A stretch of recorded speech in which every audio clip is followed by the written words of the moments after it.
आप इतना जल्दी घर आ गए, आज क्या हुआ? सब ठीक तो है ना? और आपका मुंह इतना उतरा हुआ कैसे है? अरे भाग्यवान, पता नहीं कैसा समय आ गया है।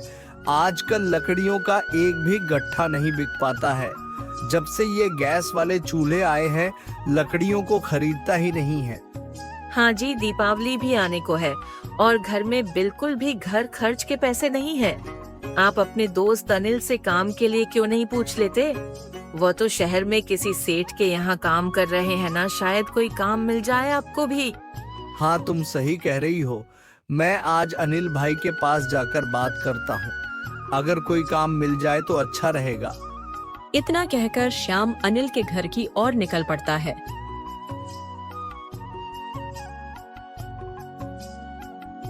अरे अनिल भाई, घर पर हो क्या? मुझे तुमसे काम था अनिल भाई। अरे श्याम भाई आओ, आज अचानक कैसे आना हुआ? क्या तुम्हारे सेठ के यहाँ काम करने की कोई जगह है? मुझे भी कोई नौकरी मिल जाती तो अच्छा रहता। देख श्याम, मुझे ज्यादा तो पता नहीं है, लेकिन तुम कल मेरे साथ सेठ जी के पास चलना, हम उनसे बात कर सकते हैं। अगर कोई काम होगा तो तुम्हें जरूर रख लेंगे। चलो ठीक है अनिल भाई, कल सुबह ही चलते हैं। मुझे किसी भी तरह कोई काम चाहिए। दिवाली आने वाली है और घर खर्च के लिए पैसे भी नहीं बचे हैं। इतना कहकर श्याम वहां से घर की तरफ चल पड़ता है।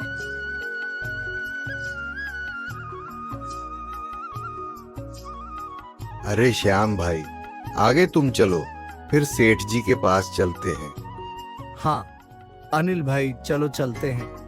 दोनों दोस्त काम की तलाश में निकल पड़ते हैं। रास्ता काफी लंबा था, इसलिए दोनों ने जंगल वाला सीधा रास्ता चुना, जिससे वे जल्दी शहर पहुंच सके। कुछ दूर चलने के बाद उन्हें एक बूढ़ी अम्मा दिखाई दी। अरे अम्मा, आप इतने घने जंगल में अकेली क्या कर रही हो? अरे बेटा, मैं यही पास में ही रहती हूँ। ये लकड़ी का गट्ठा ले जा रही थी, लेकिन ये अब मुझसे उठाया नहीं जा रहा। अगर तुम लोग इसे मेरे घर पहुँचा देते तो बहुत अच्छा होता। लकड़ियों का गट्ठर उठाकर श्याम और अनिल उस बूढ़ी अम्मा के पीछे पीछे चलने लगते हैं। वे कुछ दूर चले ही थे कि तभी अचानक से आसमान में जोर जोर से बिजली कड़कने की आवाज आती है और उसी के साथ बहुत तेज बारिश शुरू हो जाती है। वे जैसे तैसे उस तेज बारिश में ही बूढ़ी अम्मा की झोपड़ी तक पहुंच जाते हैं। तुम दोनों का बहुत बहुत धन्यवाद बेटा, जो तुम लोगों ने मेरी इतनी मदद की। अम्मा, मदद करना तो हमारा फर्ज है। चलो ठीक है, अब हम चलते हैं। अरे बेटा, बाहर बहुत तेज बारिश हो रही है। कहाँ जाओगे? ऐसी बारिश में ज्यादा भीगने से बीमार पड़ जाओगे। बारिश रुकने तक तुम लोग यही रुक जाओ, फिर चले जाना। अच्छा ठीक है अम्मा, हम रुक जाते हैं। तुम लोग सुबह से भूखे होगे, मैं खाना बना देती हूँ। तुम लोग बढ़िया खाना खाकर जाना यहाँ से। अम्मा खाना बनाने में लग जाती हैं। आओ बेटा, खाना बन गया है, खा लो। अरे वाह अम्मा, आपके हाथों में क्या जादू है। कितना स्वादिष्ट खाना बनाती हो आप, सच में मजा ही आ गया आज तो।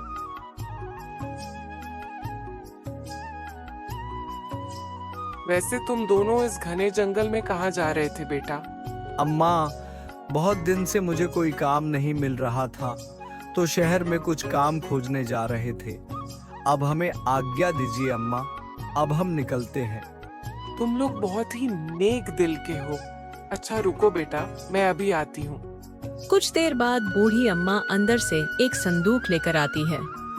तुम दोनों ने मेरी बहुत मदद की बेटा, और अपनी गरीबी के बारे में बताया, इसलिए मैं तुम्हें कुछ देना चाहती हूँ। यह संदूक लो, इसमें मेरी जीवन भर की मेहनत की कमाई है। तुम दोनों इसे आधा आधा बांट लेना। बूढ़ी अम्मा वह संदूक दोनों को दे देती है।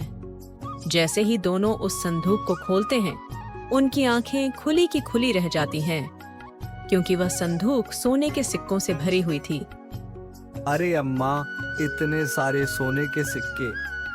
हाँ बेटा, इससे तुम्हारी गरीबी दूर हो जाएगी, और अब ये मेरे किसी काम का भी नहीं है। तुम दोनों इसे आधा आधा बांट लेना।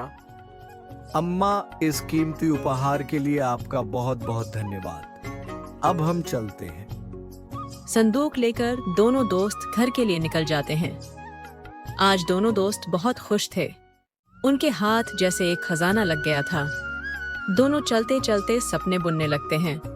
मैं इन पैसों से छोटा सा व्यापार खोलूंगा और एक सुंदर सा घर बनाऊंगा। दिवाली भी आने वाली है।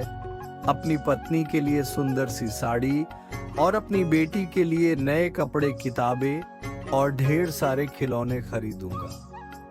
इतने सारे सोने के सिक्के, इससे तो मेरी किस्मत ही बदल जाएगी। मैं तो गांव का सबसे अमीर आदमी बन जाऊंगा। मुझे अब कोई काम करने की जरूरत ही नहीं होगी। पूरी जिंदगी आराम से बैठकर खा सकता हूँ। अनिल भाई, घर पहुंचते ही हम इन सिक्कों को आधा आधा बांट लेंगे।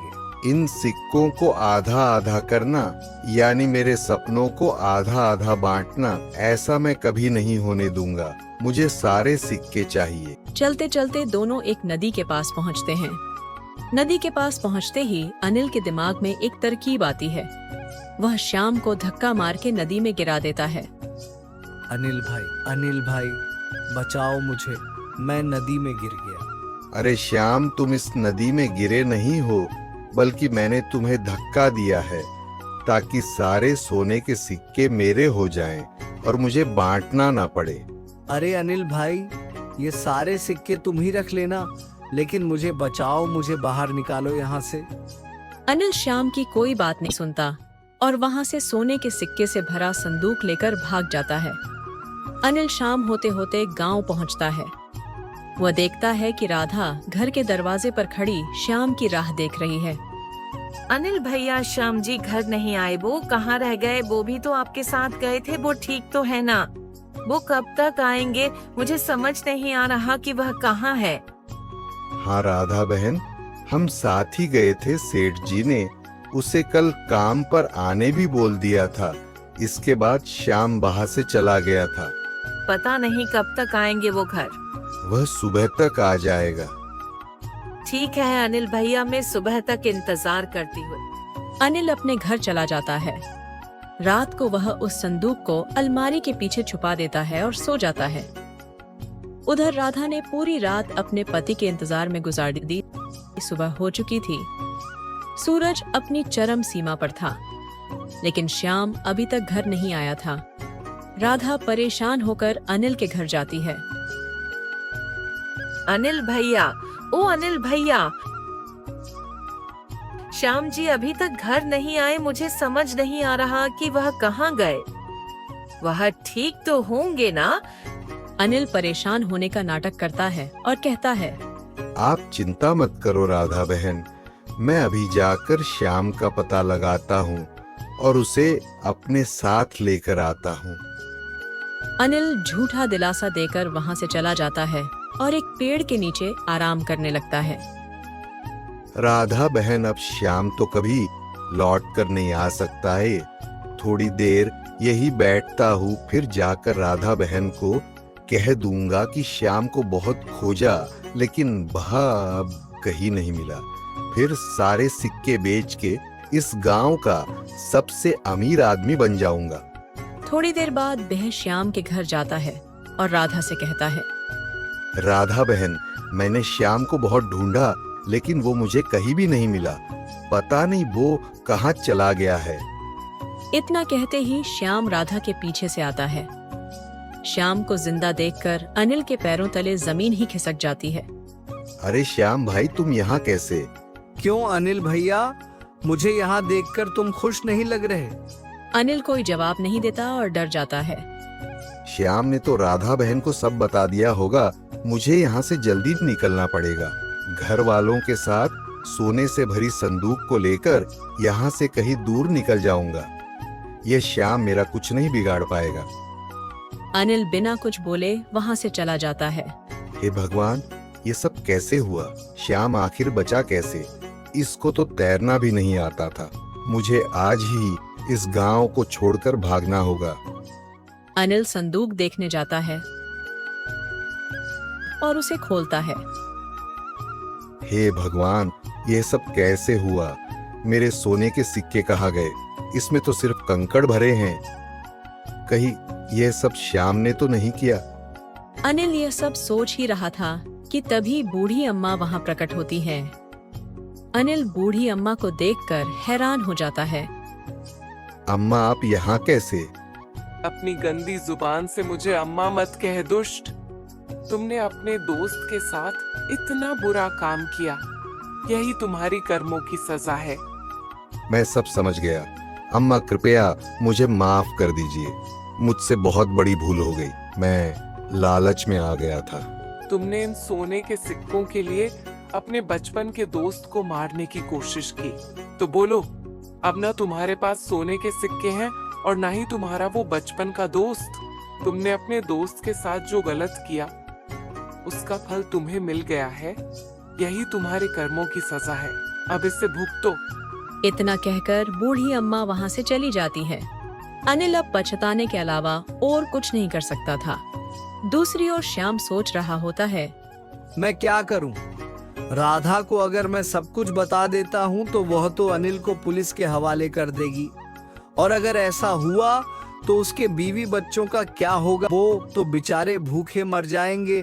इसमें उनकी क्या गलती है? अनिल ने जो किया वो बहुत गलत किया, लेकिन इसकी सजा अनिल के साथ साथ उसके मासूम बीवी और बच्चे को भी झेलनी पड़ेगी। नहीं, मैं ऐसा नहीं कर सकता। मैंने क्या क्या सपने देखे थे, लेकिन संदूक तो अनिल के पास है।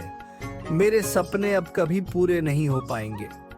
श्याम ये सब सोच रहा था कि तभी बूढ़ी अम्मा वहां प्रकट हो जाती हैं। श्याम बूढ़ी अम्मा को देखकर चौंक जाता है। अम्मा, आप यहाँ कैसे? आपको मेरे घर का पता कहाँ से मिला? बेटा, मुझे सब कुछ मालूम है। इतना कहते ही बूढ़ी अम्मा अपने जादू से संदूक ले आती है। अम्मा, ये तो वही संदूक है जो आपने हमें दिया था। हाँ बेटा, ये वही संदूक है। लेकिन ये तो अनिल के पास था।